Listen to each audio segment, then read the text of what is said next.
buka masker jalan. Nah ini dokternya nih. Nah ini dokter. Dia bilang Dokter apa kau? dokter apa kamu ini? Ngomong. Bagian apa? Dokter apa? Ngomong. Ngomong. Nggak boleh. Jelas dekat ibu saya, dekat emak saya. Jelasin. Udah 3 hari ini kita masuk ruangan VIP. Ini dia pen ini cuman menghasilkan hasil ronsen. Ini dokter ini. Pulang kemana kamu? Pulang. Jelaskan. Kamu dokter bagian apa? Jelaskan. Jangan cuma ngangguk-ngangguk, jelaskan. Kamu bilang ini ruangan VIP paling bagus, paling layak. Mana ini? Paling layak apa? Ayo coba jelaskan. Ayo. Ayo jelaskan. Jadi ibunya ya Ayo ya. rumah sakit dengan kondisi tidak sadar. Ya kita tahu. Ayo coba jelaskan. Nggak apa-apa. Ya, kondisi tidak sadar dengan hipoglikemi ya, dengan gula darah yang sangat rendah. Jelaskan terus. Tekanan darahnya tidak terkontrol. Ya. Kemudian kita lakukan pemeriksaan. Ya. Didapatkan adanya ronsen dan gambaran adanya infiltrat atau gambaran bercak di paru-paru kanan. Kamu tahu infiltrat itu apa? Gambaran khas dari TBC. Nah, khas dari TBC. Kamu tahu tindakannya harus seperti apa? Kamu dokter kan? Iya. Sekolah kamu sampai kemana dokter? Saya mau tanya. Kamu belum tahu saya kan? Iya, saya belum tahu. Belum. Ayo, siapa nama kamu? Kamu bilang ngecek TBC harus dari air apa? Dahak. Coba. Kamu dokter siapa nama kamu? Kalau begitu. Hah? Contoh saya. Yakin kamu cuma ngecek cuma bisa dari situ? Iya. Yakin lah sudah cukup. Itu tugas pemeriksaan pastinya. Hah? Cara pemeriksaan pastinya. Ini dokter gila ini. Ini saya udah berapa puluh tahun hidup, orang ngecek TBC harus dari apa? Dahak. Yakin? Cuman itu aja, nggak ada cara lain. Tadi dengan ronsen. Nggak ada cara lain. Terus sudah keluar ronsen harus lagi ke dahak lagi. Bukan itu apa? Itu namanya berkelit-kelit, Pak, berkelit-kelit. Sekarang kamu telepon itu, ini orang ini bawa nih, berkelit-kelit nih. Aduh, ngomong terus. Sudah cukup. Sudah cukup? Ya. Yakin? Sudah. Ini orangnya ini, siapa nama kamu tadi? Syafri. Syafri. Saya harus meriksa pasien yang lain. Ya. Ya, kira Kalau ini. bicarakan lagi dengan bagian rumah sakit, bagian humas, ya. Ini si Apri nama kamu. Ya udah. Ya. Cukup. Nah, ini ibu kita nih. Masuk ruangan VIP tapi nggak ada kejelasan ini dokter ini. Nih, ini saksinya banyak ya di sini nih. Nih. Udah jangan sok-sok sopan urus balik. Udah. Kalau masih mau hidup urus balik ibu saya ini. Klarifikasi dari awal sampai akhir kejadian. Mohon kiranya Bapak Ibu berkenan untuk pendengaran saya menjelaskan secara detail kronologi menjadi dari awal ibu saya masuk rumah sakit sampai terjadinya kronologi saya mengalami emosi pada waktu itu. Jadi begini Bapak Ibu, pada hari ini saya datang ke RSKI, saya masih dalam pekerjaan di Jakarta. Yang mengurus ibu saya di rumah sakit RSKI ini adalah saudara saya.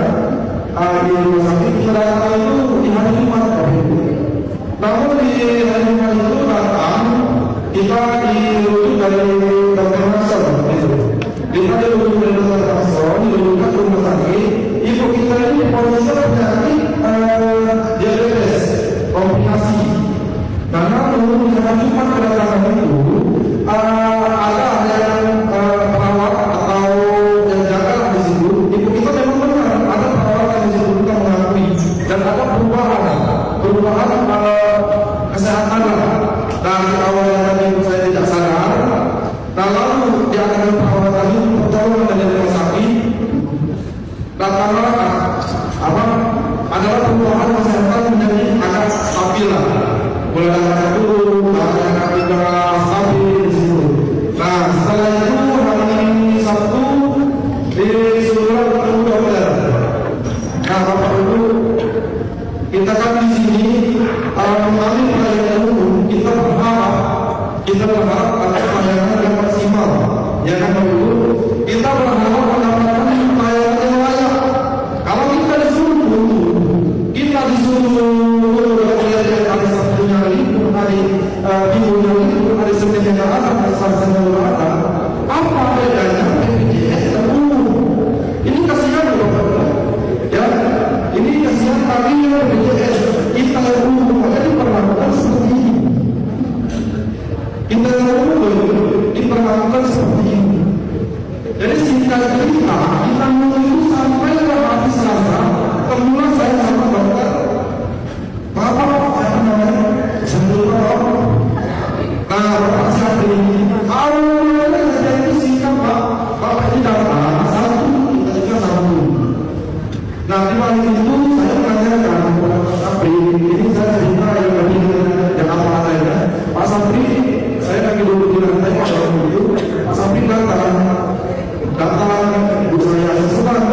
kita senang. Saya nanya ke Pak Sapri, gimana dia untuk meninggalkan ibu saya di Pak Sapri jawab, Pak, kita berhasil lagi makan ibu. Sedangkan lahan ibu saya ini sudah ada dari satu, dan yang sudah ada dari satu sendiri di dalam ada beberapa di situ. Nah, namun disayangkan sekali satu minggu Senin baru bisa dilakukan pengecekan laboratorium di hari Selasa. Setelah terjadi pascanya saya emosional di situ. Dan situ saya mengatakan Sapri kalau ini kita kan masuk kepada ini berharap dapat aktivitas yang lebih seperti itu. Lalu Sapri bilang ada di situ, makanya saya sedikit emosi. Di situ Sapri bilang ke saya, kamu harus bersyukur sabar. Saya kan di situ marah, nggak ada marah di situ. Saya disuruh sabar.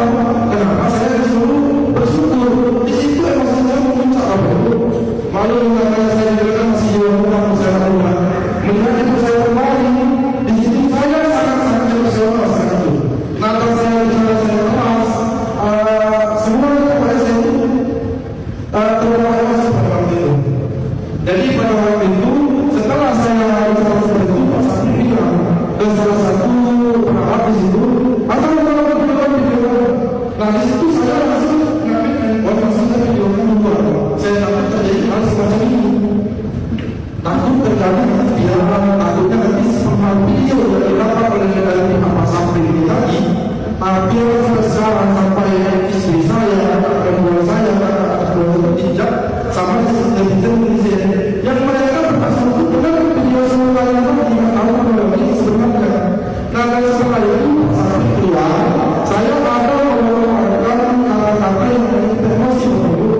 Saat itu saya emosi, betul saya emosi saat itu. Benar-benar saya emosi tinggi. Jadi aku keluar saya di orang itu.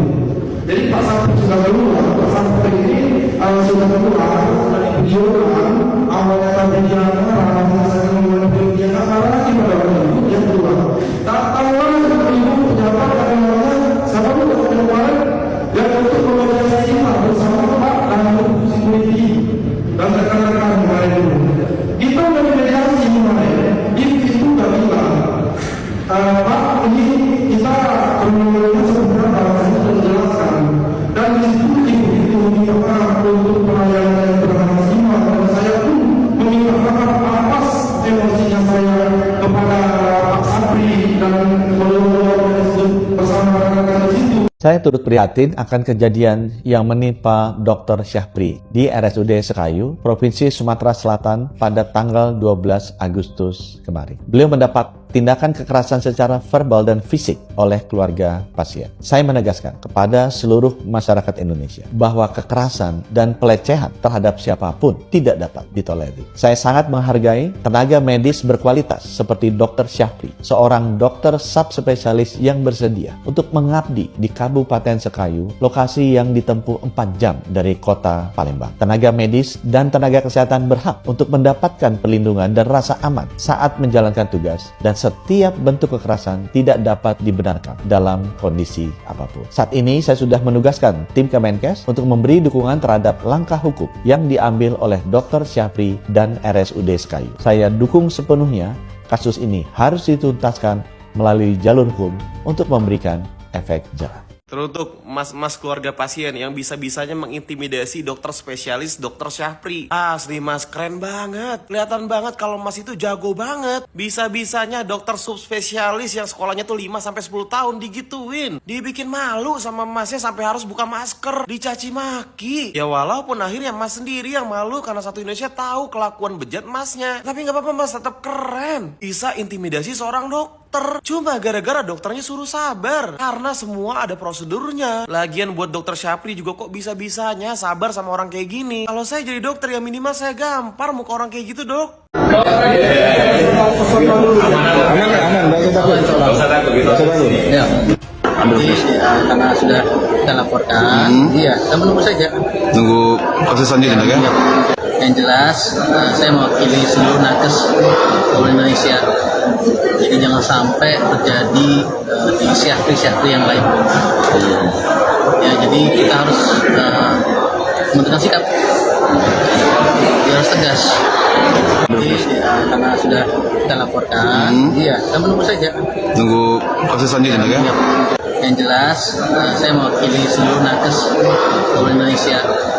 Jadi jangan sampai terjadi di syahri-syahri yang lain. Ya, jadi kita harus menentukan sikap. Dia harus tegas. Yang jelas, saya mewakili seluruh nakes seluruh Indonesia. Jadi jangan sampai terjadi di syahri-syahri yang lain. Aman, enggak usah takut. Ya.